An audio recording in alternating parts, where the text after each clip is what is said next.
A man who is weak in the important ways to live a long, happy life and succeed at everything he does is known as a beta male. There are very specific signs of this, of which have started in Christianity. These are known as the 7 deadly sins. The first sin, lust. A man who is constantly begging for a woman's attention and constantly needs a woman's touch is clearly someone who has lust. People who constantly watch pornography over and over again are considered lustful people. Devin Tracy is such an example of a man so in need of a woman's touch that he will constantly berate every single one of his videos and his audience with nothing but imagery of sexually attractive and sexually explicit women. This is clearly the sign of a man who does not know how to live a sexually healthy life. Instead, he must use cheap forms such as sexually explicit imagery that his fans send in, or pornography to satiate his unwillingness to approach a woman. This kind of beta male behavior is keeping him in the dark, and oftentimes is a sign of a weak man. Gregory Fleur, also known as Armored Skeptic, is another man who clearly has a problem with both women and pornography. We weren't having sex regularly. I was between a rock and a hard place. Basically, I was cut off from emptying my balls. So naturally, I didn't stop watching porn. I would just hide it, which would make me feel even more guilty and addicted. But I wasn't addicted to it. I used it regularly because my balls were full. Now that I'm dating somebody who doesn't care if she catches me, I don't even feel remotely addicted. And actually, I don't even watch porn nearly as much as I used to. And I suck his peen while he's watching. Get out of here! Making arguments defending his porn use and his abuse of pornography, at the other side of his mouth, he will argue and say things that completely contradict this. Of course porn can be addictive, and of course it's bad psychologically, but so is alcohol, and sex, and television, and video games, and food, and marijuana. Your body gets addicted to the dopamine that your body produces when it views the pornography. And this is exactly true, because in ancient times, we were constantly hunting for more food, fighting off predators, trying to court a mate, and doing other very important activities, of which required huge amounts of work. As a result, our bodies and our minds rewarded us with a dopamine spike, which was a reward chemically in our brains for achieving such high and hard work. When we take away the desire and the need to work hard for these dopamine hits, we also completely screw ourselves in actually feeling the long-term delayed gratifications. These gratifications can only be achieved through hard work. Going out and pursuing a mate is far better than sitting at home and watching pornography. The second sin, gluttony. Alcoholics and drug addicts all fall within this category. I myself have struggled with obesity, which is another form of gluttony.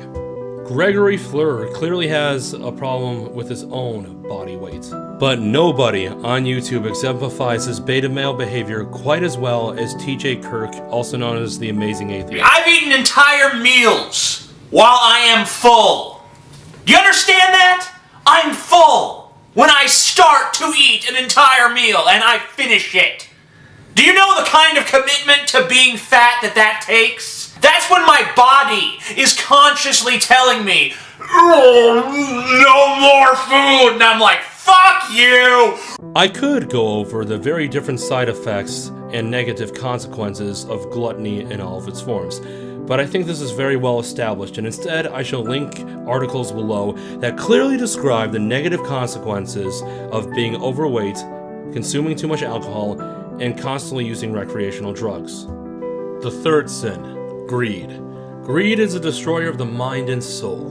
Greed is not to be confused with rational self-interest and motivation. Greed motivates many people to get out of poverty, to seek a better life, to seek a better body, to overall improve themselves, and is one of the most important motivational factors in the human mind. True greed is far different. True greed in the biblical sense, and is what we are talking about now, is the desire to get what you want by any means necessary, especially by devious and dishonest means. Greedy people do not care about giving value first. Greedy people do not care about ethical ways of obtaining what they desire. Instead, they will lie, manipulate, steal, and threaten others into giving them what they want. This is something oftentimes exemplified by many other people in the YouTube community. TJ Kirk, the amazing atheist, once again falls perfectly into this category. He desires free healthcare without giving value first. Instead of pursuing a better career or trying to change his life in order to be healthier, he demands that taxpayers pay for his narcissistic lifestyle. Rather than giving value first, he'd rather use the government and socialist policies to get what he wants. So let me get this straight. All your shit's gone. All you got left is just your family. And the country that you're the most glad to live in under those circumstances is America. Because personally, I'd pick a country with universal fucking health care, you know? So that if one of my kids gets sick, I can afford treatment for them because it's fucking free, footed by tax dollars. Yeah, I guess that's not free, but if you're broke, you ain't paying those taxes. Some person who actually has money is footing the bill. You know, maybe that person who has to pay the money is resentful, but if you're the one in the position of being a broke motherfucker with kids to feed and a wife and shit, but you ain't have no resources at your disposal, wouldn't you in that case at least want to be living in the socialist country where you could take your kid to get some fucking doctoring, whether you have money to do it or not? Maybe I'd want to live somewhere where I could get government housing, you know, that wasn't located in a violent crime-ridden cesspool. A drug crime riddled cesspool, though. As it is pretty clear, TJ would rather have someone else point a gun to your head, instead of working on himself, instead of striving to be better, instead of getting a better job and paying for his own healthcare. Clearly, this man has absolutely no remorse for his very sinful and pathetic actions. And this is why women will constantly reject him. This is why employers will constantly reject him. And this is why he is doomed to a life of degeneracy and sadness. The fifth sin, sloth. Everyone listed on this list can be labeled as someone who's committed this sin in vast quantities. After all, if they were willing to admit to themselves that these qualities precede them, they would be more than happy and willing to fix a lot of their problems. But two people exemplify this more than any others, Roosh V and Vegan Gains.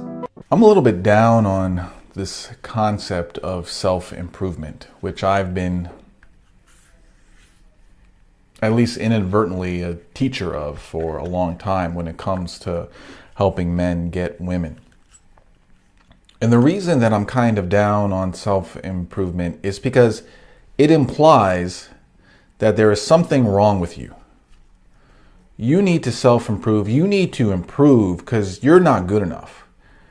There is something wrong, and you need to embark on some kind of journey to improve yourself into a superior position.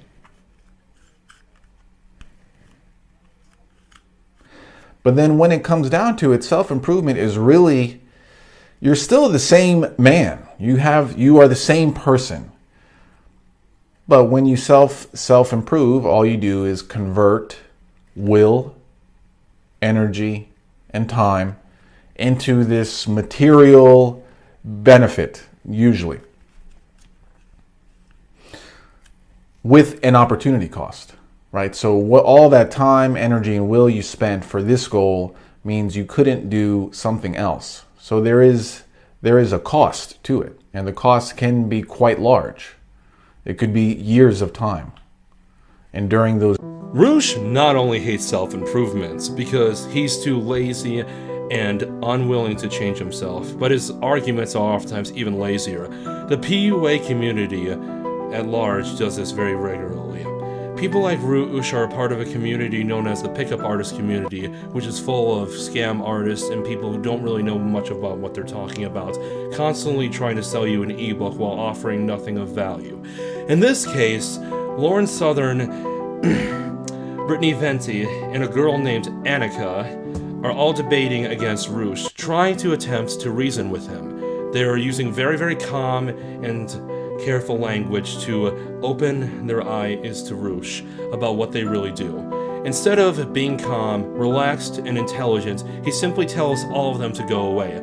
Regardless of how much proof they show and how much they try to separate their looks from their actual work and how much effort they put into avoiding, both in their regular content and in this debate, to present facts and nothing but facts and have people ignore what they look like, Roosh cannot see that they do hard work. Instead, he is too lazy to admit to this, and he is envious of their behavior. Hang on, you want to ask Annika before Okay, Lauren so has to leave, yeah. So I was actually on a stream with Roosh. He doesn't remember me because my camera wasn't working and he had to go take a pee break and refused to speak to me. Yes, he refused to speak to me because I wasn't on camera. You had a bad attitude. Hang on, Roosh. Hang on, Annika. Ask the thing to Lauren first. Okay. Get into another so where my question to Lauren is, I didn't have the bad attitude. He and a guy named Moz would not let me finish a goddamn sentence. Because she had a bad attitude. The video is still up on Baked Alaska stream. In it, one of the topics of conversation was Lauren Southern. And Roosh insists that Lauren Southern, because Roosh yes, the stream's still up. I'll link to it in the chat. Talk. That Lauren Southern has a whole team of men writing all of her content. And I said, someone else. I'll link to this. Okay, it was either you or your friend Moz, but both of you were tag teaming the Lauren. You're an idiot. Can I finish? I don't want to talk to this girl. Vegan Gains is no exception to this rule. If anything, he's far worse than Roosh V ever was. On a regular basis, instead of going out into the world and pursuing real relationships, and pursuing real friendships, discovering new hobbies, looking to self-improvement, looking to explore the world and its fantastical things around him, he'd rather isolate himself to a tiny corner in his house and play video games all day. I think I'm gonna go rape these fools.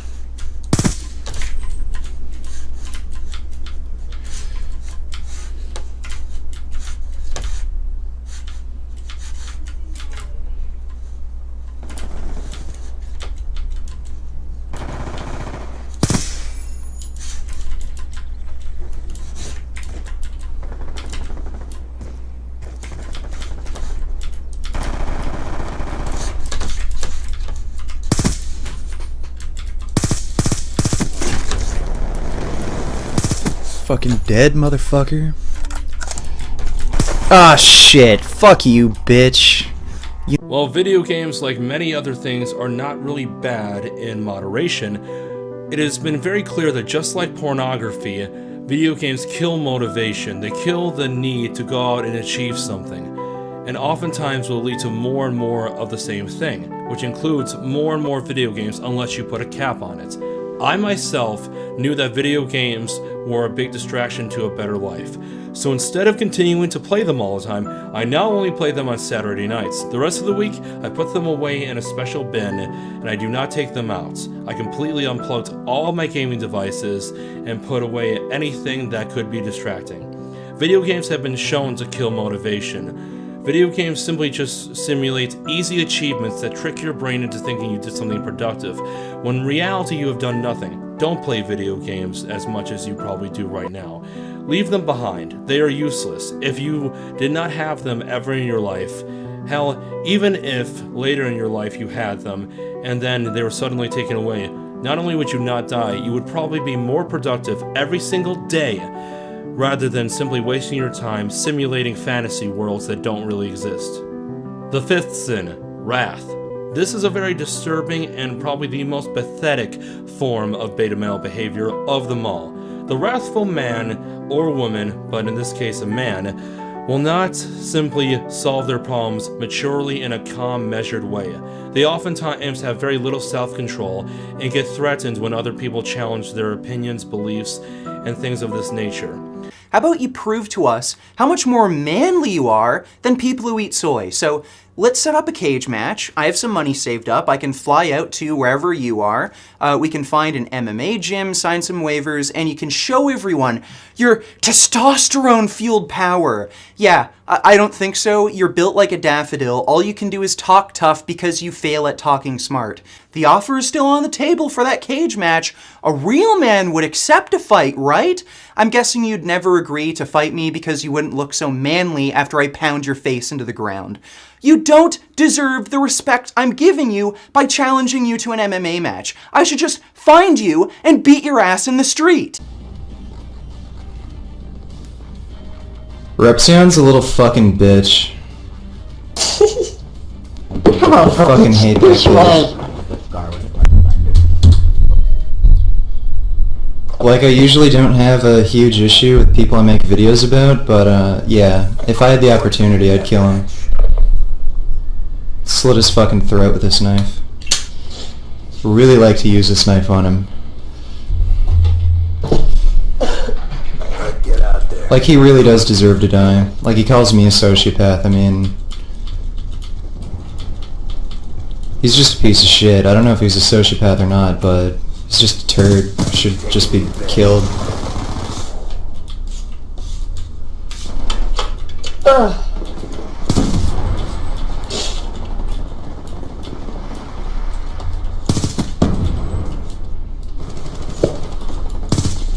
Like, he's such a smug little bitch. I'd love to just slide a knife right across his throat and just watch him, like, just look all scared when, you know, he's just dying. Maybe you should make a video on the top 10 reasons you think you deserve to live. They will oftentimes never fight someone who's clearly tough enough to give them an equal or better fight, but will oftentimes go after people who are clearly significantly weaker than them, not only to make themselves feel more powerful than they truly are, but at the end of the day, most of the time the people who do this are also very unintelligent, self-absorbed, and have a huge problem with pride and envy. People such as Vegan Gains oftentimes exemplify this exact behavior, constantly threatening people online, but then when confronted with someone who can truly give them a good fight, such as Lex Griffin of Lex Fitness, they simply back away, lie, manipulate, and cower away. So Lex Fitness came to Canada and he's throwing a tantrum now because he couldn't figure out how to use milk bags. Canadians use bagged milks if you didn't already know. And now he's challenging me to fight him in Montreal, and it's funny how he always makes these threats and challenges when he's hundreds if not thousands of miles away from me. Oi, Vegan Gains, why don't you come down here to Montreal and I'll give you a right wallop? Now, Lex's recap of what happened at that expo is very interesting, and I think everyone should take his side of the story with a grain of salt since he doesn't have the best track record for honesty. I mean, natural bodybuilder, really? Oh, and by the way, is this fight we're going to have drug tested? Now, I'll be honest, Lex, when I went up to you at that expo, I knew you weren't going to do anything to me, just like how you know full well I'm not going to go over to Montreal to fight you. So congratulations, Lex, on still being the king of making empty threats online. How about you prove to us how much more manly you are than people who eat soy? So let's set up a cage match. I have some money saved up. I can fly out to wherever you are. We can find an MMA gym, sign some waivers, and you can show everyone your testosterone-fueled power. Yeah, I don't think so. You're built like a daffodil. All you can do is talk tough because you fail at talking smart. Here's the thing, Lex. When you threaten people online and start challenging people to show up at expos and you do nothing, it not only makes you look stupid, but it also makes you look like a huge pussy. How about you prove to us how much more manly you are than people who eat soy? So let's set up a cage match. I have some money saved up. I can fly out to wherever you are. We can find an MMA gym, sign some waivers, and you can show everyone your testosterone-fueled power. Yeah, I don't think so. You're built like a daffodil. All you can do is talk tough because you fail at talking smart. Not to mention, I never even wanted to fight you in the first place. You're the only one here who got upset and started throwing a tantrum. So why would I go out of my way to fight you now when you've embarrassed yourself to the point where I would have literally nothing to gain from this? The offer is still on the table for that cage match. A real man would accept a fight, right?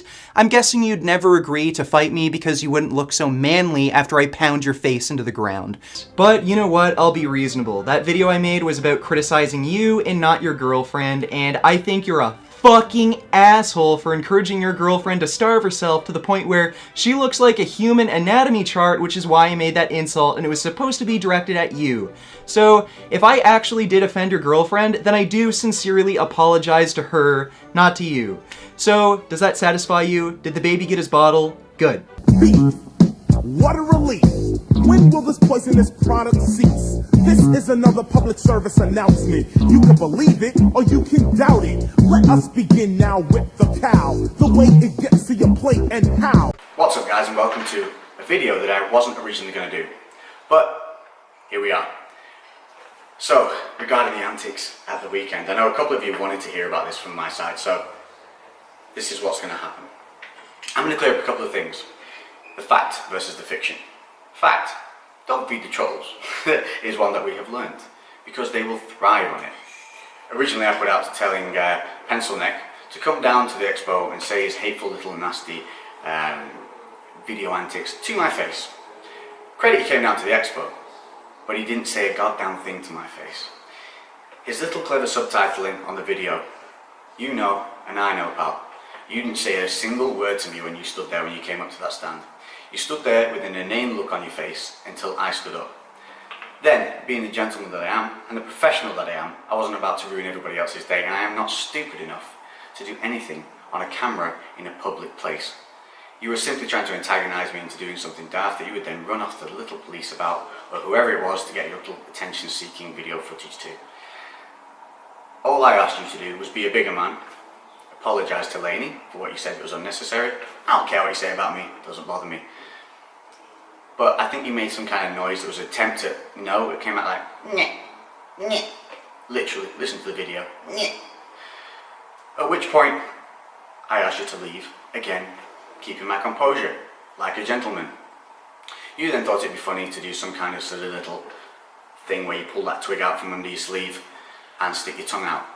That was at the only point which I showed any form of aggression to you, where I turned and squared up to you, and you know that I told you, if you don't leave, I'm going to make you leave. At which point, you wet your little pants and pointed out the camera hastily. No security was called. The person who knocked the camera lens down was a little fellow called Tony, who was at the stand the entire day and is one of the owners of Arise. He simply made the guy switch the camera off, at which point, little Pencil Neck, not only did he leave the stand in a hurry, he left the entire expo to go off and edit his little footage to show his little fictional facts. Now, I wasn't going to make a reply video simply because it doesn't really bother me. But then I spoke to Mark, I spoke to Furious, and what you said about Mark's kids crossed the line. That's what did it for me. You went from just being an annoying troll to an outright arsehole, and I don't like that.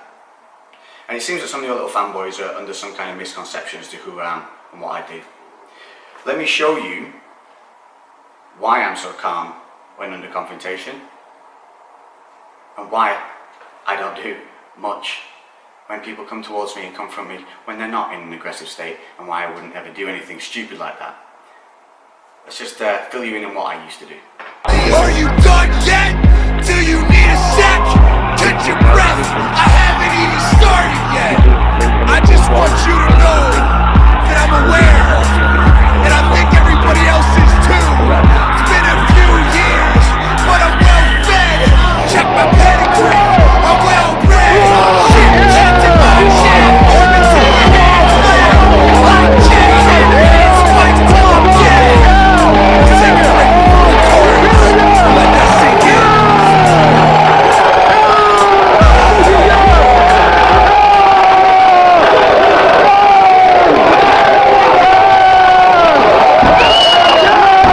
So, here's what you think's funny, and here's what I think is still fun.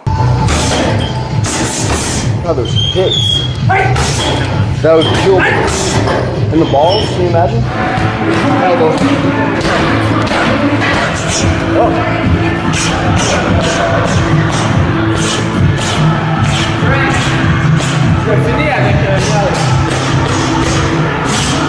So as you can see, I'm not back in the UK. In fact, I'm still in Canada. I'm in Montreal, a short drive from where you live. So here's what's going to happen. I'm going to be at H2 Performance. I'm going to be there at 4 PM on Monday. They have kindly said they'll set aside a couple of waiver forms, some gloves, and a nice little sparring area. So come on down, I'll even pay for your gas.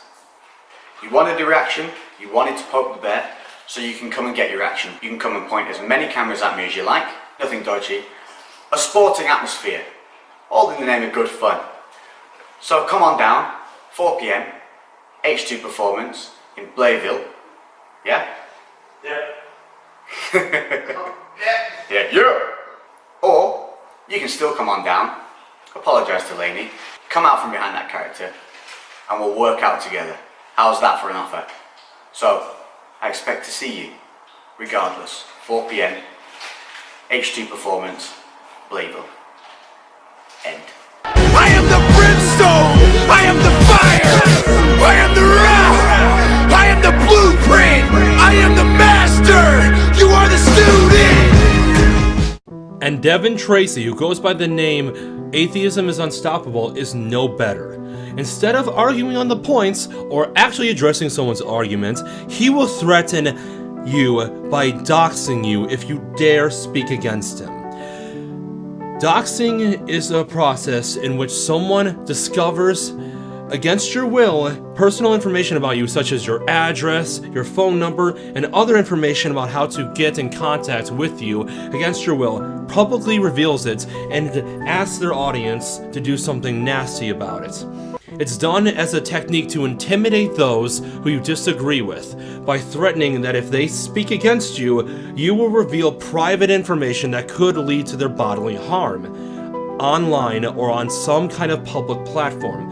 It is nothing more than a weak man's way of debating someone else, by avoiding debate altogether and simply saying, I win, because if I don't, you die. To start, I would like all of you to look at this message here. What if Atheist Rue revealed that your name is your brother, your mother, your father, and your grandmother? Atheist Rue will get you. In 4chan perhaps? This message was sent to Vernaculus after he criticized AIU's position on gun control, to which AIU, by the way, replied with, "Hey lazy-eyed freak, make a video about me and your name will be revealed. Simple as that, your move. Hashtag Year of the Dogs."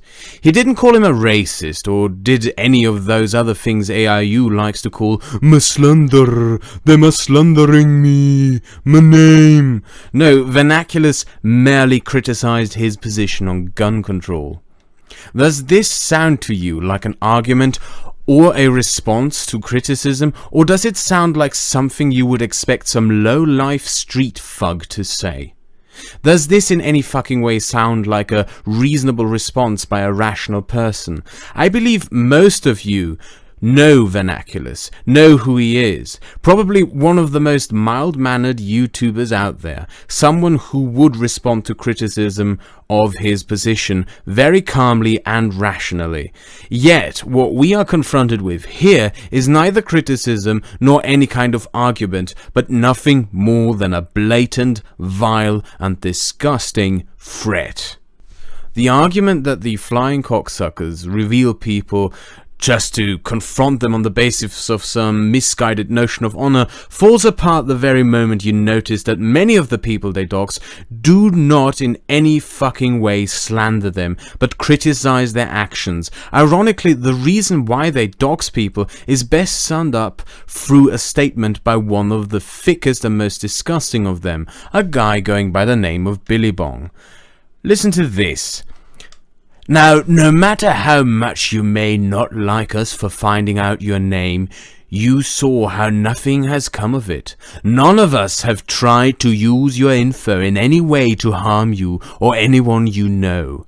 I hope you realize now our intent is not malicious. I know it may seem like we use it to silence people, but honestly, I think the reason we do it to those who come at us is because we know it gets under people's skin. We see that, not I, but we see how mad they get and how fast, so we jump on weakness and get a kick out of it at the moment.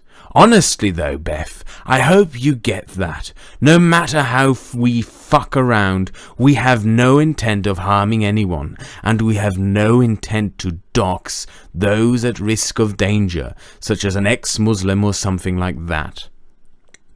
That statement from none other than the fucking horse's mouth itself pretty much destroys the bullshit notion that this doxing spree has something to do with preserving some ridiculous notion of honor or integrity. These are people who lack any intellectual power and therefore resort to the power of threatening people to inflict supposed victories over those they consider weak because they argue on the basis of the merits of ideas rather than fists. The sixth sin, envy. This is a quality that all beta males share. I once had this quality a long time ago. Those with envy are unable to see past their own problems and sympathize with others. In fact, the very essence of envy is the desire and greed to have what other people have without the will to achieve it for yourself, and to simply put down all others who have what you want as if they don't deserve it. It's nothing more than wanting what other people have without the will to get it yourself. The envious beta will never actually work to get what they want in their life. Instead, they will do things such as try to persuade the government through socialism to give them what they want. They will say that anyone who tries to improve on themselves is simply doing it because they are vain, stupid, and ugly. They will constantly tell other people that they cheated to get there. They will threaten other people who are unwilling to change. They will make sophistry arguments that make no sense in order to justify their own feelings. Over and over again, beta males will do anything to avoid actually admitting to their own flaws, and will instead inflict it upon other people. The final sin. This sin is more destructive than all the others. It's not as pathetic. However, it is what prevents every other sin from being cured, and that is pride. And this was my sin. Growing up, I was too proud of myself to admit that in some ways I was wrong about a lot of things. Throughout high school, I was growing up in a very artificial environment. Anyone who goes to high school knows that high school is very much artificial, man-made, and there's nothing truly unique or real about it. It was only once I got out of high school that I even considered that I could be wrong about a lot of my beliefs. After I got out of high school, I immediately went to college and dropped out after a semester. And that is when I started to understand what was wrong with my own life. It was when I started to become hungry because I didn't have enough money for food. It was when all of a sudden I got rejected by more and more girls once I started trying to approach that I realized how lonely I really was. After all the time I've been out of high school, I have to say that who I've become has drastically changed. And I can tell you without a doubt, it is better for anyone, once you get out of high school, to take a few years off and just work before you go to college. Because the real world is so much different than you could possibly imagine, and college is nothing more than high school 2.0. You should stay away from it until you've lived in the real world, because more than likely, even if you do finish your degree, you may end up going for something that you may never stick to. A lot of people have gone for full 4-year degrees that I've known personally, and even statistically, that have not stayed with it. At the end of the day, it's better to know what you really want to do with the rest of your life. And don't be afraid to go to tech colleges and 2-year universities. Not only do they have a lot of transfer opportunities, but they also give a lot of degrees that are actually decent. Many people will simply trash on tech schools because they are not the prestigious 4-year universities that we're all told to believe are good. However, anyone who's ever called 911 has had their life saved by someone with a 2-year technical degree, because every single emergency job is a 2-year degree. Guys, I'm going to leave you with the words of Red Pill Psychology. Replace porn by pursuing girls. Replace movies with quality social activities. Replace video games with learning a skill. Replace consuming useless information with quality books. Replace daydreaming and excessive theorizing with taking action. and replace bad vices with eating healthy and hitting the gym. If you cut out these bad habits and incorporate the new ones, you'll feel much better, alive, focused and full of drive. However, all of this requires action on your part. You can watch countless self-improvement videos, but none of it will amount to anything if you won't act. Everything inside you will fight improvement. Misery is comfortable, happiness takes effort. If you fail implementing these habits today, try again tomorrow and then the next day. Don't quit. The world isn't going to give you love, wealth, happiness or anything for being a nice guy. You must reach out and take it for yourself.